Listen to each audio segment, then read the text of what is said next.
오늘은 내 양은 내 음성을 들으며 라고 하는 제목으로 함께 말씀의 은혜를 나눕니다. 명절 중에 저는 잠시 어수선한 꿈을 꾸었습니다. 제가 여차여차하여 아쉽게도 이 세상의 삶을 다하고 하늘로 올라간 꿈이었습니다. 놀라지 마시고요. 꿈이었습니다. 지금 저는 생존에 있습니다. 그런데 그 순간이 얼마나 생시 같은지 제가 하늘로 올라가면서 우리 가족과 그리고 제가 사는 이 마을을 이렇게 내려다보는데, 이렇게 떠나는 거였구나, 이렇게 호련히 떠나가는 거였구나, 헛헛한 마음이 생겼습니다. 점점 더 아래의 사물이 작아질 쯤에 조금 더 세상에 좋은 흔적을 남기고 갔으면 좋았을 것을, 조금 더 사랑하며 살았으면 좋았을 것을, 그 짧은 순간에 그 마음이 제일 먼저 들기 시작했습니다. 이렇게 호련히 떠나는 거였구나. 천국 문에 이르를 쯤 꿈에서 깨어났습니다. 천국을 다녀왔으면 제가 오늘 천국 간증을 조금 할 수 있었는데 하나님께서 그 기회는 다음에 주실 것 같습니다. 깨어보니까는요, 새벽인데 한편으로는 살았다, 살았다 싶어가지고 안심이 되면서도 마음 한구석이 문을 열어둔 것처럼 허전한 마음이 들었습니다. 새벽에 잠시 그런 생각을 했습니다. 왜 이런 꿈을 꿀까? 아마도 어린 시절에 앞서 떠나셨던 아버님에 대한 생각이 좀 있었던 것 아닐까. 또 가까이는 2주 전에 선교사님과의 만남이 제 마음의 잔상에 남았던 것 같습니다.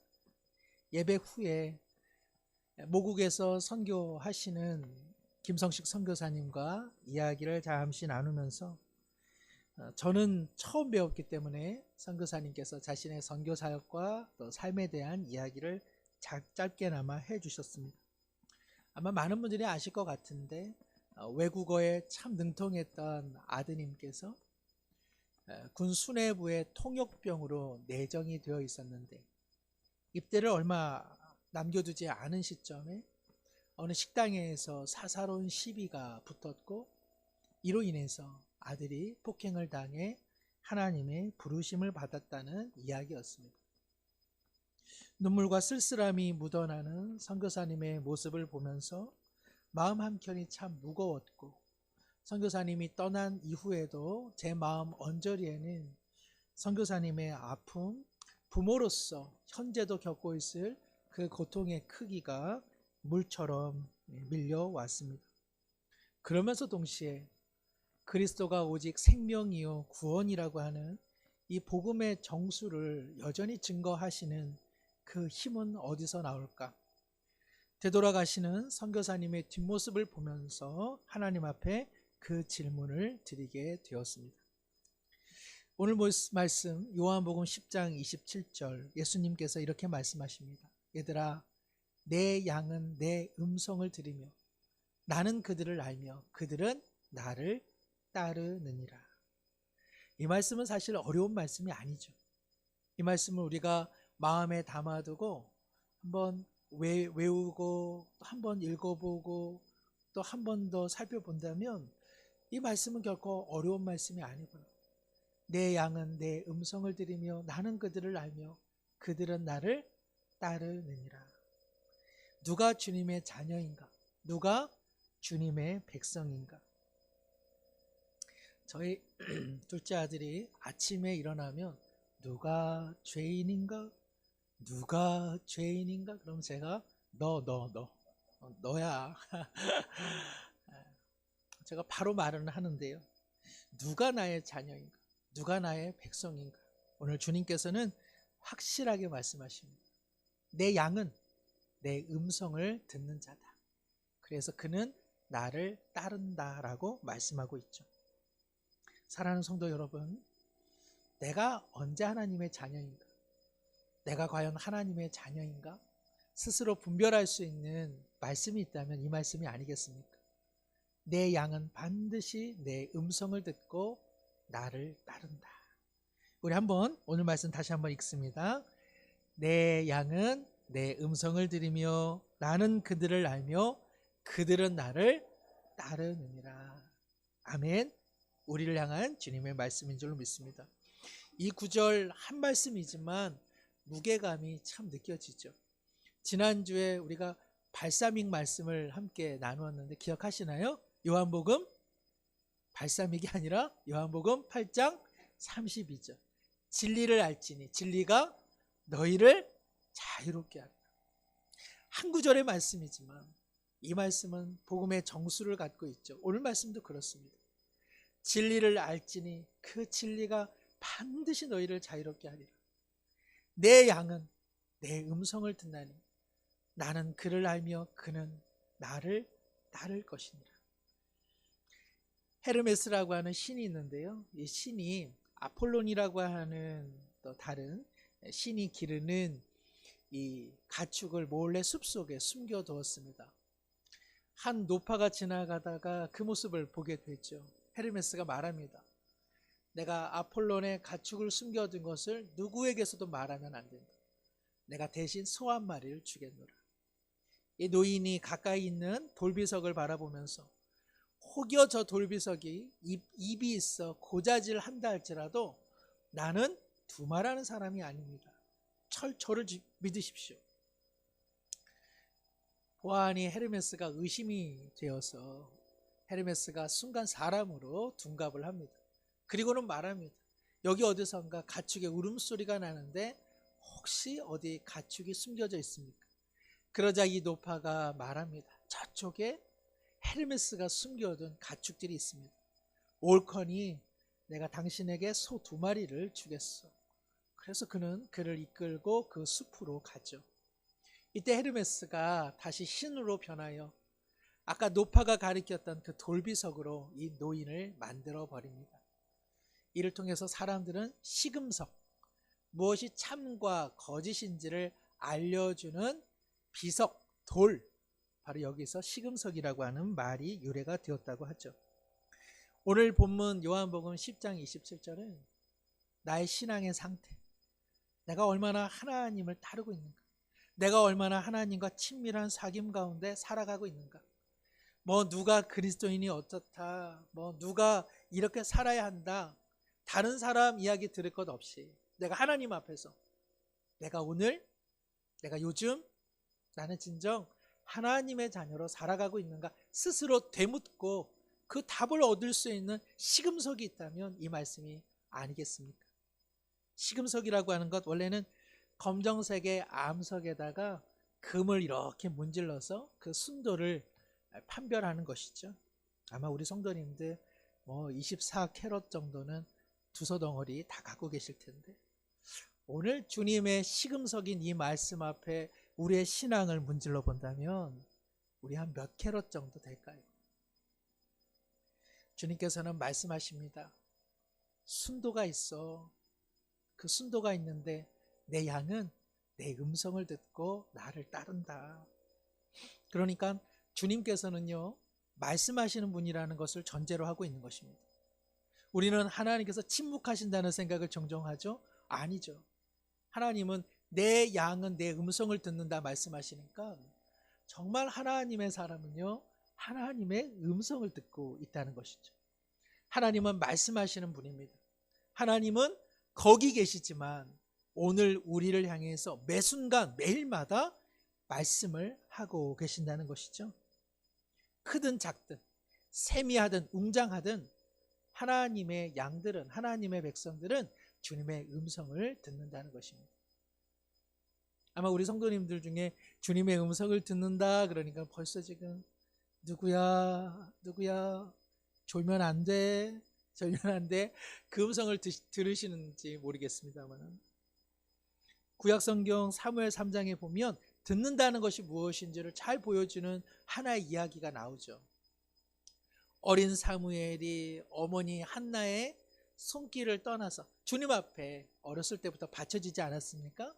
실로 그 성소에서 제사장 엘리의 양육 속에서 어린 사무엘이 자라납니다. 한밤중입니다. 사무엘이 벌떡 일어나서 잠자고 있는 엘리 제사장을 깨우며 제사장님 이 한밤중에 왜 저를 부르셨습니까? 야, 이 한밤중에 왜 너가 나를 깨우냐? 나는 너를 부른 적이 없으니 속히 가서 자라. 사무엘이 잠을 자는데 또 일어나서 엘리에게로 다가옵니다. 제사장님, 왜 또 저를 부르셨습니까? 아니야, 나는 너를 부른 적이 없다. 헛소리를 듣나 보다. 어여 가서 자라. 조금 있었는데 또 사무엘이 와서 제사장님, 왜 자꾸 저를 부르십니까? 그제서야 하나님의 음성을 듣지 못하는 제사장이 하나는 깨닫습니다.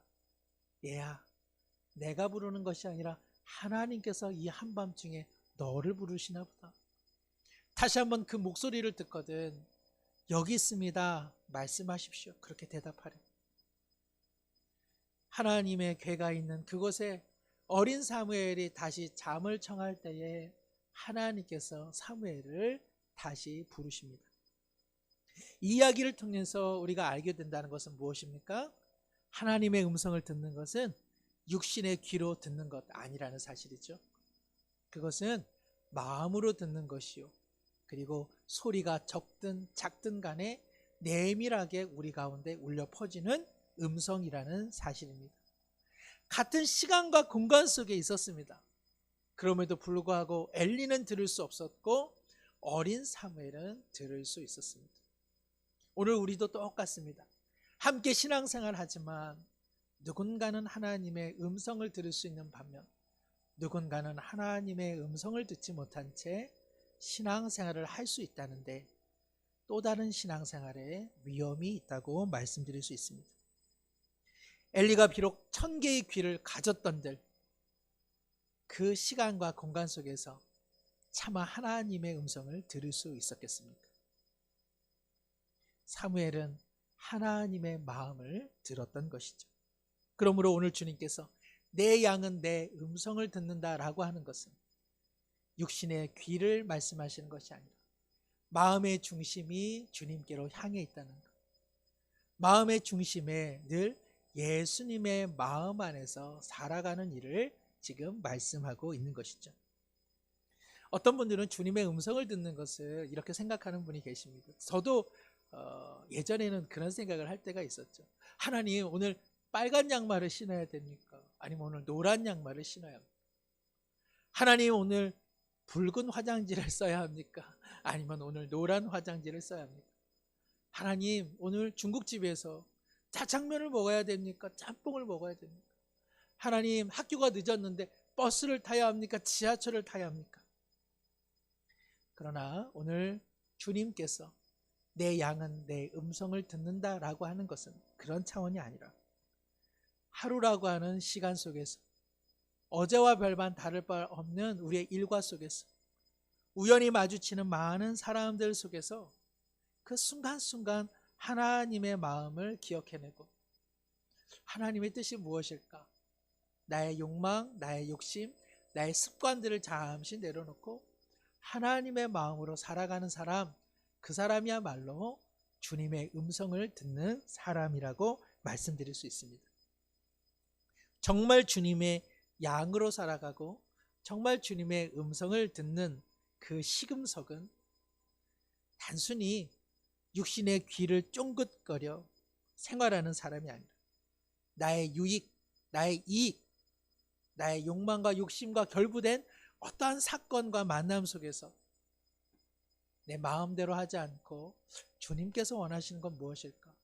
지금 오늘 이 공간 속에서 주님의 마음은 무엇일까? 한번 생각하고 행동하는 사람, 그것이야말로 주님의 음성을 듣는 사람인 것이죠. 한국교회를 향해서 안타까워하며 말하는 일반의 이야기들이 있습니다. 이런 거죠. 한국교회는 안 하는 것 3가지, 하는 것 3가지로 만족해 있다라는 내용인데요. 안 하는 것 3가지. 한국교회가 참 안 하는 것 3가지가 있어요. 술 안 먹는 거, 담배 안 피는 거, 또 하나 제사 안 지내는 거. 우리 한국교회 딱 이 3가지가 중요한 특징 아닙니까? 한국교회가 잘하는 거 있어요. 3가지. 또 뭘까요? 주일 성수 잘하는 거, 그리고 예배 중심으로 생활하는 거. 세 번째, 헌금 생활 잘하는 거. 요즘과 같은 코로나19 시대에 주일 성수 잘하는 거, 그리고 예배 잘 드리는 거, 그리고 헌금 생활. 단순히 그냥 헌금하는 것 아니라 주님 앞에 모든 것 주님께로부터 왔음을 고백하는 헌금 생활. 이게 얼마나 귀한 일인지 모르겠습니다. 특히 지금과 같은 이러한 시대적 혼란 속에서는 어찌 보면 가장 기본적인 것들이 우리에게 주는 의미들이 있습니다. 또 한국 사회 가운데 술과 흡연이 주는 그러한 무익함을 우리가 안다면, 그리고 제사라고 하는 의미 가운데 담긴 지난날 우리 문화의 허례의식들을 생각한다면 제사를 드리지 않고 또 술과 담배를 절제하는 모습은 좋은 기독교인의 표징이라고 할 수 있습니다. 다만 이것이 전부라고 말할 수는 없는 것이죠. 만약 우리의 신앙생활이 나 담배 안 피워, 나 도박 안 해, 나 술 안 먹어, 나 제사 안 지내, 나 교회 잘 나가, 나 예배 잘 드려, 나 헌금 생활 잘해, 여기로만 국한된다면 이것이 성경이 말하는 온전한 그리스도인의 전부라고 말하기는 어렵다는 사실입니다. 왜 그럴까요? 안 해야 되는 것이 세 가지 말고도 많기 때문에 그렇죠. 우리가 해야 할 것이 어떻게 세 가지, 왜 세 가지만으로 국한될 수 있겠습니까? 그러니까 그리스도인의 온전한 신앙생활이란 몇 가지 내가 할 수 있는 것 하고 내가 원래부터 하지 않는 것 안 하고 이런 차원이 아니라 오늘이라고 하는 시간 속에서, 그리고 내가 머물러 있는 공간 속에서 하나님의 마음은 무엇일까? 주님의 마음은 무엇일까? 그 마음을 생각하고 헤아리면서 생활해 나가는 사람, 그 사람이 바로 주님의 착한 양이라고 할 수 있습니다. 앞서 서두에 김성식 선교사님 말씀을 잠깐 나누었습니다마는, 선교사님 네 분께서 그 참담한 고통 속에서도 어떻게 선교 사명을 감당할 수 있을까? 오늘 우리 찬양대가 고백한 그 찬양의 노랫말처럼 내가 내게 허락하고 계획한 일을 다 이루기까지 정녕 너를 떠나지 아니하겠다. 하나님의 그 임재와 위로가 없었다면 선교사님 내부에서 아무리 용기를 내고 아무리 힘을 낸들 다시 선교지로 가실 수 있었을까? 그러니까 우리의 삶에 어쨌든 고통이 있을 수밖에 없으니 고통을 모면하는 일에 우리의 삶의 근본이 있는 것이 아니라 어떻게 고통 중에 버틸 수 있을까? 그것은 내게 허락한 일 이루기까지 정녕 떠나지 않는 하나님의 신실하신 은혜뿐인 줄로 믿습니다. 다 무너지고 다 잃어버렸는데도, 그런데도 주님을 붙잡고 십자가 의지하며 살아가는 모든 성도님들의 공통점은 무엇입니까? 고통을 극복했기 때문은 아닙니다. 여전히 아픔이 있고 여전히 쓰라림이 있고 여전히 상실감이 있음에도 불구하고 하나님이 함께 하신다. 제가 좋아하는 예레미야 12장 5절 말씀이 있는데요, 우리 함께 한번 볼까요? 함께 한번 읽어볼까요? 만일 내가 보행자와 함께 달려도 피곤하면 어찌 능히 말과 경주하겠느냐? 내가 평안한 땅에서는 무사하려니와 요단 강물이 넘칠 때에는 어찌하겠느냐? 이미 오래전에 북이스라엘은 멸망했고 남유다도 바벨론으로 지금 압송되어지는 처참한 환경 속에서 돌아오라 돌아오라 외치는 예레미야의 선지자 사명은 그야말로 헛수고와 같았습니다. 그래서 예레미야가 하나님 앞에 흔한 말로 못해 먹겠다 이겁니다. 나 너무 힘들고 너무 괴로워서 저 이거 못해 먹겠습니다. 그때 하나님께서 예레미야에게 주신 말씀입니다. 예레미야야, 지금 너의 고난은 사람들과 달리는 거에 불과하다.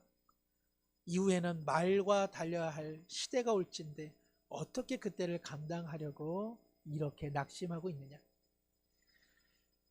예레미야야, 앞으로는 요단 강물이 범람하는 혼란의 시대를 너는 직면하게 될 터인데 지금 너는 조용한 땅에서 평안이 있는 것임을 왜 알지 못하느냐. 사랑하는 성도 여러분, 오늘 우리의 삶이 평온하고 안일하다 하여서 다가올 인생도 어찌 그러하겠습니까? 지난날 우리가 고생을 많이 했다 하여 앞날의 고생이 없다고 어찌 말할 수 있겠습니까? 제가 우리 교회에 부임할 때 제가 코로나19를 가져오지 않았습니다. 그럼에도 불구하고 코로나19는 저와 함께 우리 수유중앙교회 부임할 때 도착을 했던 것 같습니다. 3년 전으로 우리의 삶의 시간을 옮겨본다면 과연 오늘 우리가 이러한 시대를 살아가리라 누가 예상을 했겠습니까? 그러니 앞으로 남은 우리의 삶에 무슨 일이 일어날는지 우리는 알 수 없습니다. 그러나 한 가지는 분명합니다. 내 양은 내 음성을 들으며 그리고 나를 따를진대 오늘 그 본문 중간에 나는 그들을 알며, 우리는 세상을 모르고 우리의 삶의 앞날에 무엇이 있는지 전혀 알지 못하는 연약한 인생입니다. 그러나 우리 하나님은 나는 너를 안다. 나는 너가 걸어왔던 길을 알고, 나는 너가 머물러 있는 지금을 알고, 나는 너가 가야 할 삶의 길을 이미 다 알고 있다. 나는 너를 잘 알지. 예수님께서 나는 내 양을 잘 안다. 나는 누가 내 음성을 듣는 내 양인지, 그리고 나는 그 양을 알기에 그 양과 언제나 친밀한 교제를 나눈다고 말씀하고 있습니다. 대부분의 부모님들 요즘에는 운동회가 조금 다른 형식으로 진행되지만 예전에 운동장에 가면 자기 자녀는요, 하여튼 결국은 찾아냅니다. 다 비슷하게 보여도. 아마 그 군 훈련소에서요, 다 까까머리에 다 못나 보여도 자기 아들은 다 빛나는 얼굴로 보이지 않습니까? 어떤 부모님이 그 학교를 찾아갔는데 결국 운동회에서 자기 자녀를 못 찾고 왔어요. 그래서 어떻게 부모님이 됐는데 못 찾았냐 여쭤봤더니 다른 학교를 갔대요. 그러지 않고서야 수천 수백의 아이들이 있어도 부모님은 자기 아들을, 자기 딸을 찾아내죠. 부모는요, 자기 자녀가 줄다리기를 하고 뜀박질을 해도 자기 자녀만 보입니다. 그리고 먼 곳에서도 그 자녀가 지금 긴장해 있는지 아니면 자신만만해 하는지 그 표정에서 다 읽어낼 수가 있어요. 왜 그렇습니까? 내 자녀니까, 내가 길렀으니까. 그러나 살다 보면 야, 내 자녀도 모르겠구나. 내 자녀도 모르는 인생이구나. 그러나 우리 하나님은 우리를 잘 아시죠. 어린 시절 우리 부모님의 손길이 닿지 않았던 나만의 유년의 기억들, 바로 그 자리에 우리 하나님 함께 하시지 않습니까? 사랑하는 가족들과 함께 살아가지만 말 못할 인생의 고통이 있고 두려움이 있고 불안이 있고 아픔이 있지 않습니까? 바로 거기까지도 우리 하나님은 알고 계시다고 오늘 말씀하고 있습니다. 왜 주님께서는 우리를 이토록 잘 아실까요? 우리 주님은 우리의 목자가 되시되 우리를 위하여 자기 목숨을 버리신 분이기에 우리를 잘 아시는 것이죠. 그러나 때때로 살아가다 보면 과연 주님이 나를 정말 아실까? 나를 지금 아시는데 내 삶의 형편은 왜 이 모양일까? 하나님께서 나를 잘 아시는데 왜 삶은 이처럼 고단할까? 하나님께서 나를 잘 아시는데 왜 이 깊은 수렁과 고통에서 건져내지 않으시고 여전히 머물러 있게 하실까? 누군가는 위험할 때 그 피할 길을 허락하시는데, 누군가는 생명이 위태로울 때 구원하시는 주님이신데 왜 하나님께서는 그 고통 가운데 나를 찾아오지 않으셨을까? 왜 하나님께서는 상실의 고통, 이름의 고통을 나에게 허락하셨을까? 그런 의구심이 생길 수밖에 없죠. 하나님께서는 고쳐주시는데 여전히 회복되지 않은 질병으로 고통받는 성도분들이 있지 않습니까? 하나님께서는 위경 가운데 반드시 건져내신다고 말씀하시는데 뜻하지 않은 사건과 사고로 상실의 아픔을 지금도 보내는 성도들이 있지 않습니까? 나는 최선을 다했는데 억울한 일을 경험했고 그 억울한 일이 여전히 풀려지지 않아서 그 사람은 나를 끝까지 원한의 대상으로 삼는 경우가 있지 않습니까? 하나님은 나를 아시는데 정말 아시는 걸까? 하나님은 나를 도우신다고 하는데 하나님은 왜 그때 돕지 않으셨는가? 하나님께서는 깊은 사망의 골짜기 가운데 동행하셨다고 했는데 왜 그 순간 나는 홀로 있었는가? 평온한 시절에는요, 이러한 이야기들이 그냥 그런가 보다 합니다. 그러나 막상 정말 고통 가운데 거할 때는요, 하나님을 향해서 물음표를 던질 수밖에 없습니다. 사랑하는 성도 여러분, 그래서 인생이 조금 더 평온할 때 하나님 앞에 질문하고 하나님께서 말씀하시는 대답들을 마음속에 간직하며 살아야 합니다. 그러니까는 인생이 무너질 때 그제서야 하나님의 뜻이 무엇이냐고 물으며 살아가기보다는 미리 인생이 무너질 때가 있음을 상정하면서 그 순간 내가 붙잡아야 될 하나님은 누구신지를 우리는 계속 경험하고 그리고 그 음성을, 그 말씀을 우리 심령 가운데 담아두어야 한다는 것입니다. 우리가 코로나19로 인해서 지금 백신 접종을 하고 있습니다. 어떤 분들은 이것이 도리어 두려움이 될 수 있다는 것을 우리는 잘 알고 있습니다. 그러나 대부분의 건강의 상태가 양호한 분들에게는 백신 접종이 어쨌든 큰 건강에 유리한 면을 주고 있습니다. 그렇죠. 말씀도 그렇습니다. 평온할 때 안일하게 지내서는 안 됩니다. 어찌 보면 그때 더 열심히 하나님의 말씀과 마주하고 그 말씀을 내 것으로 삼고 하나님이 누구신지를 끊임없이 알아가야만 인생의 말과 달릴 때에 달릴 수 있고 요단 강물이 범람할 때에 그냥 하나님만 원망하면서 강변에서 눈물 흘리다가 신앙 잃어버리지 않을 수 있다는 것입니다. 사랑하는 성도 여러분, 사람들과 달리기 할 때 열심히 달려야 하고요. 그리고 아직 평온할 때 하나님의 음성 듣기를 즐겨 하셔야만 한다는 것입니다. 관련해서 몇 가지를 말씀드리고 설교를 마치고자 합니다. 왜 하나님께서 차마 위경 가운데서도 우리를 놓으실까? 그런 경험을 하게 되는 까닭은 무엇일까? 첫 번째, 하나님이 불의해서 일어나는 일이 아니라는 사실을 꼭 기억하십시오.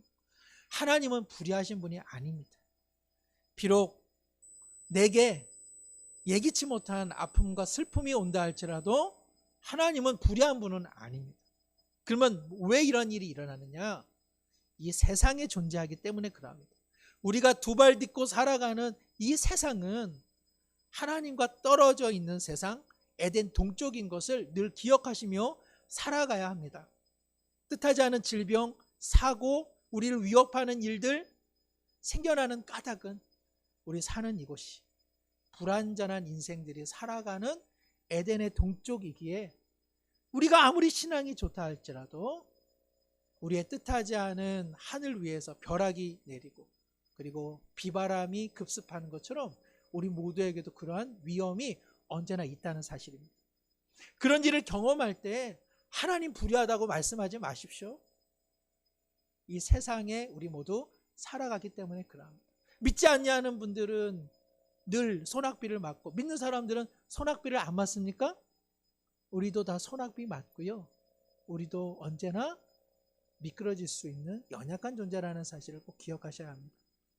두 번째는 우리가 과연 다 잃어버리는가?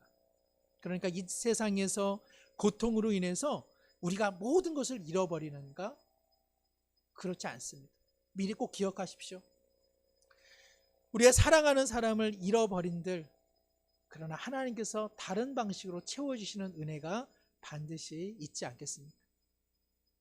우리의 사랑하는 자녀가 대입에서 실패한들 반드시 대입에서 성공해야만 하나님이 개입하신 것이라 말할 수는 없습니다. 하나님께서는 그 영혼에게 다른 진로를 선물처럼 내려줄 수 있기 때문에 그럽니다. 우리가 돈을 잃어버렸습니까? 하나님께서 반드시 돈으로 채워주셔야만 하나님이 살아계시는 건가요? 그렇지 않죠. 돈을 잃어버리고 건강을 잃어버릴 수 있습니다. 돈이 회복되지 않고요, 건강도 회복되지 않을 수 있죠. 그러나 하나님께서는 다른 소중한 것이 무엇인지를 우리 가운데 알려주십니다. 그리고 더 필요한 것이 이것이 아니냐고 우리에게 주시는 은혜가 있다는 것입니다. 물론 우리의 계산법상으로는 쉽지 않습니다. 건강을 잃어버렸으니까 건강을 주셨으면 좋겠고, 돈을 잃어버렸으니까 돈을 주셨으면 좋겠고, 사랑하는 자녀들의 진로의 길이 막혔으니까 바로 그 길이 열렸으면 좋겠습니다만은 꼭 기억하십시오. 하나님의 계산법은 우리와 다르다. 그러나 우리가 잃어버린 것 못지않게 하나님께서 채워주시는 은혜가 있다는 사실이죠. 세 번째, 우리의 삶은 최종의 이야기가 이곳이 아니라는 사실입니다. 하나님께서 우리를 향해 써갖고 계시는 우리의 인생의 이야기는요, 이 땅에서는 그저 한 페이지 정도 남짓하다는 것입니다. 정말 하나님께서 우리의 인생을 향해 쓰고 계시는 그 이야기들은요, 뒤편이 무궁무진하다는 사실. 이 사실을 반드시 기억해야만 우리가 삶의 위기 가운데 일어설 수 있고 주님의 음성을 들을 수 있는 것입니다. 아무리 구슬과 딱지를 모은들 인생의 황혼, 저녁해가 뉘엿뉘엿질 때 돌아갈 곳이 있는 사람과 돌아갈 곳 없는 사람, 누가 행복한 사람이라 하겠습니까? 딱지와 구슬을 호주머니에 가득 넣어도 반겨줄 사람 없고 돌아갈 저녁에 집이 없는 인생이라면 그 무슨 행복한 인생이겠습니까? 그러니 우리의 고난이 제 아무리 지금은 커도 장차 다가올 영광과 비교할 수 없음을 언제나 고통의 순간 속에 기억하시기를 바랍니다. 네 번째는 고통 가운데 건짐을 받지 못하고 여전한 상실과 그리고 고통 속에 있다 할 때 꼭 기억할 것은 십자가를 바라보는 일입니다. 어떤 신학자가 그런 이야기를 했습니다. 하나님께서 우리에게 유일하게 변명하시는 것이 있다. 그것은 십자가와 부활뿐이다. 우리는 변명을 잘하잖아요. 그런데 하나님께서 우리에게 무슨 아쉬움이 있어서 변명을 하십니까? 그런데 하나님께서 우리에게 변명을 하실 때가 있다는 거예요. 사랑하는 내 아들아, 사랑하는 내 딸아, 왜 내가 그때 너를 꼭 붙잡아서 내가 너를 그 위기 가운데 다 구하지 못한 까닭 내가 변명 하나 하지. 내가 너를 위해 그때 내 아들을 주었노라. 내가 너를 살리기 위해 내 아들을 살렸노라. 우리는 주님의 뜻을 다 헤아릴 수는 없습니다. 그러나 주님은 우리 가운데 변명해 주십니다. 너무 실망하지 말아라. 내 너를 위해 내 아들을 주었고 내 너를 위해 내 아들을 살렸느니라. 그러니 이것은 변명이 아니라 주님의 생명이요, 주님께서 우리에게 주시는 유일한 소망이 아니겠습니까? 말씀을 맺습니다. 꿈에서 누가 나를 그렇게 꼬집고 누가 그렇게 나를 괴롭히고 누가 내 그냥 머리를 그냥 끄잡아가지고 그냥 돌돌 막 그냥 어떻게 합니까? 질질 끌고 가고, 죄송합니다 여성분들, 막 누가 나를 주먹질하고, 이런 악몽이 어디 있겠습니까? 그러다가 화들짝 놀라서 꿈을 깼습니다. 그랬더니 창가에서는 웬 모르는 산새가 지저귀고, 그리고 봄 햇살이 내 볼밤을 간지럽게 비추고, 어머니는 얘야 일어나라 하면서 아침밥 그윽한 냄새가 향기롭고 김치찌개가 보글보글 끓고, 그때 산다는 것은 얼마나 행복하게 느껴지겠습니까? 이야, 악몽이 뭡니까? 이거는 다 잠시였구나. 이야, 참 좋구나, 참 좋구나. 사랑하는 성도 여러분, 우리의 이 땅에서의 삶은 작은 부분임을 우리는 꼭 기억해야 합니다. 천국에 다다를 때 주님 앞에 우리가 할 수 있는 한마디가 있습니다. 하나님 그래서 그랬군요.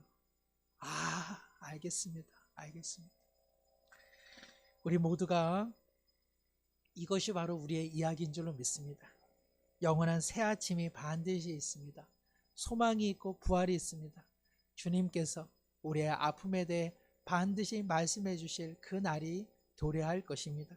우리 모두 그날까지 주님의 음성을 온몸이 귀가 되어 듣고 따르고 내가 너를 잘 안다 말씀하시는 주님으로 인해서 다시 한번 새 삶을 살아가는 우리 모든 성도님들 되시기를 축복합니다. 기도합니다.